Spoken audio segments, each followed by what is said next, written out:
Hello students, this is Jyotsna and welcome to you all on my YouTube channel Learn with Jyotsna। आज हम लोग CDP के कुछ important questions discuss करने वाले हैं। कुछ इम्पोर्टेंट क्वेश्चंस हम लोग डिस्कस करेंगे, जिसमें आज के लिए हमारा फर्स्ट क्वेश्चन जो होगा दैट इज़ अंतर्मुखी व्यक्तित्व एवं बाहिर्मुखी व्यक्तित्व। अंतर्मुखी व्यक्तित्व एवं बाहिर्मुखी व्यक्तित्व का वर्गीकरण किसने किया था। क्वेश्चन नंबर 1 है हमारा कि अंतर्मुखी व्यक्तित्व और दूसरा बाहिर्मुखी व्यक्तित्व। तो आपको मैं बता दूं, युंग, कार्ल युंग या फिर इनको जुंग भी कहा जाता है। कार्ल युंग या फिर जुंग भी कहते हैं किसी किसी बुक में।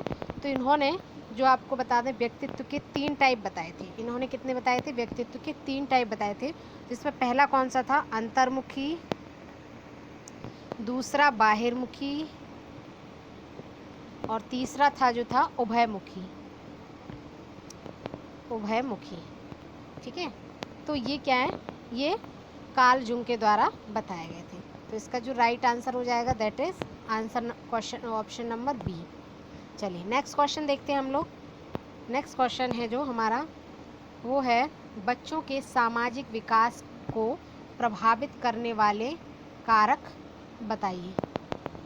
तो बच्चों के सामाजिक पॉइंट को मैं पकड़ना है, सामाजिक विकास की यहाँ पे बात कर रहे हैं, ना कि वो लोग संवेगात्मक विकास की बात कर रहे हैं, ना कि हमारा इमोशनल डेवलपमेंट की बात कर रहे हैं, ना ही हमारा फिजिकल डेवलपमेंट की।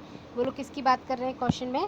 सामाजिक विकास। तो ऑब्वियसली जब सामाजिक विकास होगा हमारा किसकी वजह से? समाज की वजह से, और हमारी सोसाइटी यानी हमारा जो एनवायरनमेंट है आस पड़ोस का, वही इसको इफेक्ट करेगा। तो हमारा आंसर हो जाएगा वी। अगर ऑप्शन नंबर ए को यहीं देख लें तो ऑप्शन नंबर ए जो होगा वो हमारा पैसा, रुपया, धन यानी अर्निंग पे डिपेंड करेगा। वो हमारी अर्निंग पे डिपेंड करेगा। अगर हमारे पास लो अर्निंग है तो हमारा मतलब अच्छे से विकास क्या, हम लोग अच्छी तरीके से सर्वाइव नहीं कर पाएंगे। तो कहीं ना कहीं वो हमें हमारे बाधा करेगा विकास में, ठीक है। तो इसके लिए ये वाला ऑप्शन नहीं होगा।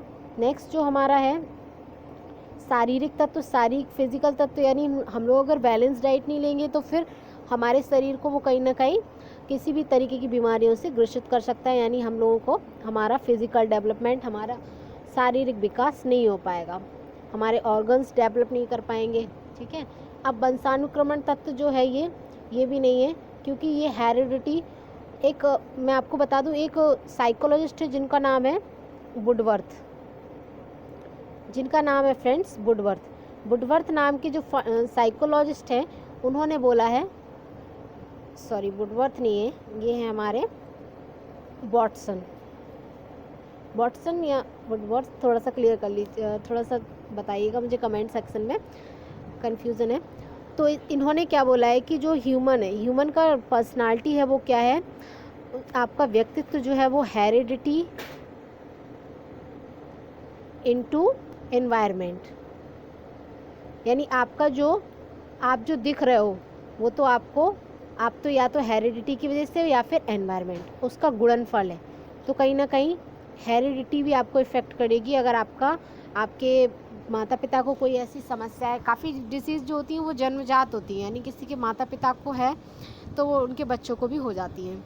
तो ये कहीं ना कहीं आपके वंशानुक्रमण भी आपको इफ़ेक्ट करेगा, बट सोशल जो एस्पेक्ट है वो समाज से इफ़ेक्टेड होगा। चलिए नेक्स्ट क्वेश्चन देखते हैं। नेक्स्ट क्वेश्चन जो हमारा है वो है निम्न में से कौन सा शारीरिक विकास, अब यहाँ पे उन्होंने पूछा है शारीरिक विकास की बात की। तो फिज़िकल डेवलपमेंट जैसे मैंने बताया, अगर मान लीजिए आप बैलेंस डाइट नहीं ले रहे हैं, या मान लीजिए आपको कोई बीमारी ने ग्रसित कर रखा है, मान लीजिए आपको कोई फिज़िकल डिसेबिलिटी है, मान लीजिए आपको कोई जन्मजात प्रॉब्लम है, शारीरिक प्रॉब्लम है, तो आपका कहीं ना कहीं क्या हो जाएगा, मानसिक विकास ठीक ही है, मानसिक विकास तो ठीक है। निम्न में से कौन सा शारीरिक विकास का एक प्रमुख नियम है? तो शारीरिक विकास का नियम है जो वो आपका हो जाएगा द्रुतगामी विकास का नियम, ठीक है। क्योंकि हर बच्चे का शारीरिक डेवलपमेंट जो होता है उसका बाल्यावस्था में यानी अर्ली चाइल्डहुड में बहुत स्पीडली होता है, ठीक है। तो द्रुतगामी विकास का नियम इसका आंसर हो जाएगा।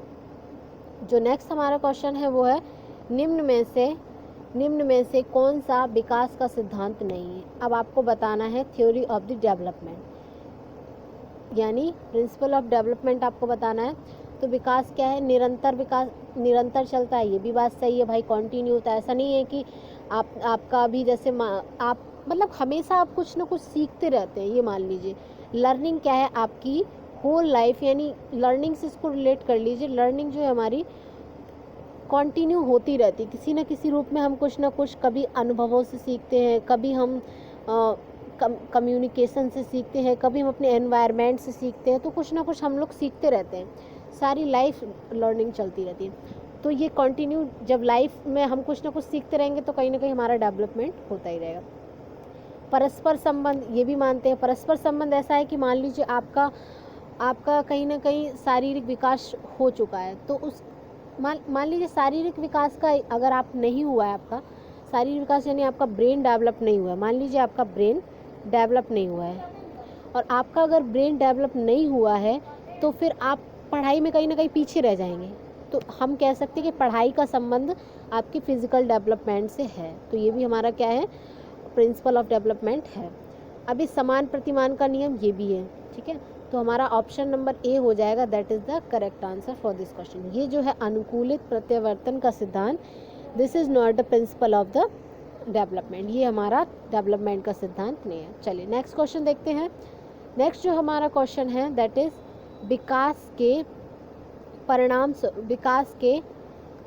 परिणाम स्वरूप नवीन विशेषताएं, यानी कुछ जब आपका डेवलपमेंट हो जाता है, मान लीजिए आप अभी ABCD सीख रहे हैं, मान लीजिए आप अभी ABCD सीख रहे हैं, लेकिन आप सेंटेंस पे आ गए हैं, सेंटेंस बनाना आप सीख गए, फॉर्म करना सेंटेंस सीख गए, रीडिंग सीख गए।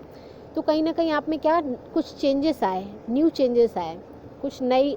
पहले आपकी सिचुएशन ये थी कि आप ABCD नहीं जानते थे, बट अभी आप सेंटेंस फॉर्म करना सीख गए और आप क्या कर रहे हैं, आप अपनी फीलिंग को भी एक्सप्रेस कर पा रहे हैं और सारी स्किल्स डेवलप। तो कहीं ना कहीं आप में क्या हुआ? डिफरेंस हुआ, चेंज आया, नवीन परिवर्तन। और नवीन योग्यताएं, मान लीजिए नवीन योग्यताएं से मतलब क्या?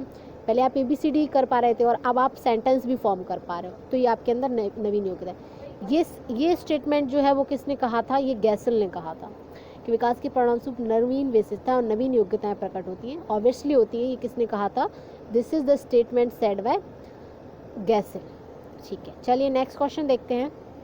नेक्स्ट क्वेश्चन है जो हमारा दैट इज मूल प्रवृत्तियाँ। मैंने ये इसकी वीडियो एक बनाई हुई है, मैकडूगल के बारे में मैंने बताया हुआ है, बट एक सेपरेट वीडियो भी मैं बना दूंगी 14 इंस्टेंट जिसमें रहेंगी सारी। तो ये जो आपका क्वेश्चन है इसमें क्या बताया गया? 14 प्रकार की मूल प्रवृत्तियों के बारे में बात किसने की, यानी इसको डिस्क्राइब किसने किया? तो ओनली ये जो मैकडूगल हैं इन्होंने ही इसकी बात की हुई है, 14 इंस्टेंट इन्होंने बताई है, और इन मूल प्रवृत्तियों को कुछ संवेग के साथ भी इन्होंने जोड़ा है। तो 14 प्रकार की मूल प्रवृत्तियाँ मैकडूगल ने बताई हैं। चलिए नेक्स्ट क्वेश्चन देखते हैं। हमारा नेक्स्ट क्वेश्चन है दैट इज़ किसी दूसरी वस्तु की अपेक्षा एक वस्तु पर चेतना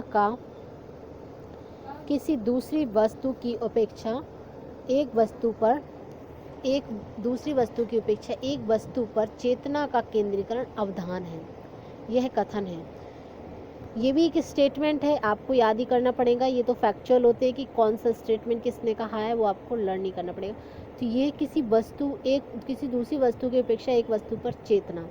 मान लीजिए आप एक ही चीज़ पर पॉइंट रख के बैठे हैं, आपके दिमाग में किसी एक ही चीज़ को लेके आप हमेशा सोचते हैं कि मान लीजिए आपको टीचर बनना है, आपके सारे जितने भी आपके थॉट्स रहेंगे, जितनी भी आपकी एक्टिविटी रहेंगी, all these activity will be related to your goal, that means your objective. आपका जो ऑब्जेक्टिव है that is to be a teacher. तो आपकी सारी भी चीज़ें किस पे डिपेंड करेंगी? आपके गोल पे। किसी दूसरी वस्तु की अपेक्षा एक वस्तु पर, यानी आप क्या है? चैतन्य, आप हर वक्त क्या है? एक्टिव हैं। आप हर वक्त क्या है? एक्टिव हैं, सक्रिय हैं आप, और आपकी सारी एक्टिविटी केंद्रीकरण किस पे है? आपकी गोल पे। मान लीजिए वस्तु पर, वस्तु आपकी यहाँ पे क्या हो गई? उद्दीपक यानी गोल। तो इसके लिए ये जो बोला है स्टेटमेंट, ये कहा है रॉस ने। ठीक है, नेक्स्ट क्वेश्चन देखते हैं। नेक्स्ट क्वेश्चन जो हमारा है वो क्या है? जो हमारा नेक्स्ट क्वेश्चन है वो है आपका, किस निम्न में से कौन सा सीखने के मुख्य नियम में शामिल है, नहीं है। तो ये जो स्टेटमेंट है फ्रेंड्स, मुख्य नियम, तो मैं आपको बता दूं थॉर्नडाइक जो है, जिन्होंने लर्निंग के कुछ नियम दिए हुए हैं, जिनमें से इन्होंने 2 टाइप के नियम दिए हैं, मुख्य नियम और दूसरा इनके हैं गौण नियम। तो इनके जो मुख्य नियम हैं वो क्या हैं, वो इन्होंने कितने दिए हैं नंबर में, वो है इनके 3। इनके जो मुख्य नियम है वो 3 और जो इनके गौण नियम है वो 5। इस पर मैंने एक सेपरेट वीडियो भी बना के रखी है, आप लोग उसको एक बार विजिट कर लीजिएगा, काफ़ी अच्छी एक्सप्लेनेशन है। तो थॉर्नडाइक ने लर्निंग के जो अधिगम के नियम दिए हैं वो मुख्य नियम दिए हुए हैं 3 और जो 5 दिए हुए हैं वो गौण नियम दिए हुए हैं। तो 3 जो नियम हैं वो कौन से हैं, तत्परता, अभ्यास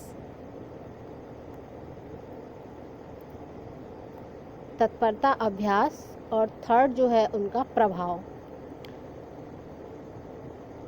ठीक है, तो ये इनके कौन से हैं, फर्स्ट, सेकंड, थर्ड, ये तीनों इनको कौन से हैं, अधिगम के मुख्य नियम हैं।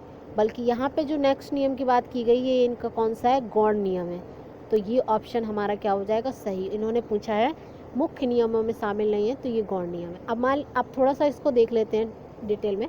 तत्परता का नियम, तत्परता के नियम में फ्रेंड्स जो थॉर्नडाइक जी हैं उन्होंने बोला है कि अगर कोई व्यक्ति तत्पर यानी तैयार नहीं है कुछ सीखने के लिए, तो आप उसको कुछ भी नहीं सिखा सकते हैं। यदि वो मेंटली, फिजिकली, इमोशनली और वो पूरी तरह से मोटिवेटेड नहीं है, तो आप उसको कुछ भी नहीं सिखा सकते हैं। और ये जो ऑप्शन है इसमें उन्होंने बोला है अभ्यास का नियम। अगर आप किसी चीज़ की प्रैक्टिस नहीं करते हैं तो वो चीज़ आपको परमानेंटली लर्निंग में नहीं आ पाएगी, आप उसको भूल जाएंगे। आपने कोई चीज़ एक बार पढ़ी है, आप उसको भूल जाएंगे। होता है कभी कभी ऐसा भी कि हम लोग ABCD पढ़ लेते हैं, ABCD हमने बचपन में पढ़ी है, लेकिन हम लोग अभी इस स्टेज पर हम लोग ABCD अगर हमसे कभी कभी कोई ऐसी चीज़ें पूछे वो हम नहीं बता पाते हैं। तो ये आपका हो गया अभ्यास। और प्रभाव का नियम, मान लीजिए मैं आपको पढ़ा रही हूँ और आपको अगर मेरे पढ़ाई हुए कुछ समझ में नहीं आएगा, तो फिर आपके ऊपर अगर कोई इफ़ेक्ट नहीं पड़ेगा, आपको कुछ समझ में नहीं आएगा, आपको कुछ अचीव नहीं होगा, तो आप नहीं पढ़ोगे, आप नहीं उस चीज़ को करोगे, तो आप अधिगम नहीं करोगे। तो अधिगम का कुछ ना कुछ इफ़ेक्ट भी निकलना चाहिए फ्रेंड्स। तो यही हमारा आंसर हो जाएगा, इसका आंसर ऑप्शन नंबर 3। चलिए नेक्स्ट क्वेश्चन देख लेते हैं। आज के लिए मैंने इस वीडियो में केवल 11 क्वेश्चन ही डाले हैं और कोशिश करूँगी कुछ और भी ज़्यादा क्वेश्चन डिस्कस करने की, और थोड़ा सा स्पेस भी शॉर्टेज है, तो अभी बिगिनिंग है, लेकिन कुछ कोशिश करूँगी अच्छा करने की। तो चलिए देखते हैं नेक्स्ट क्वेश्चन जो हमारा है। 12 से 16 वर्ष के बच्चों के लिए हिंदी में डॉक्टर S जलोटा ने कौन सा परीक्षण प्रतिपादित किया था। मैं आपको बता दूं, S जलोटा हैं जो, उन्होंने बुद्धि लब्धि के परीक्षण के लिए फ्रेंड्स स्टार्ट किए थे। बुद्धि लब्धि का परीक्षण उन्होंने करना स्टार्ट किया था, और जो उन्होंने बुद्धि लब्धि का परीक्षण स्टार्ट किया था, उन्होंने एक दिया था MS जलोटा के नाम से साधारण मानसिक योग्यता परीक्षण दिया था, जो था केवल 12 से 16 साल के बच्चों के लिए। 12 से 16 साल के बच्चों के लिए उन्होंने साधारण मानसिक योग्यता परीक्षण दिया था। देखते हैं नेक्स्ट क्वेश्चन। जो हमारा नेक्स्ट क्वेश्चन है, बुद्धि के द्विकारक सिद्धांत का प्रतिपादन किसने किया था। तो मैंने एक प्रीवियस वीडियो में भी आपको बताया था, स्पीयरमैन जो थे एक साइंटिस्ट थे जिन्होंने बुद्धि के बारे में भी कुछ कहा है।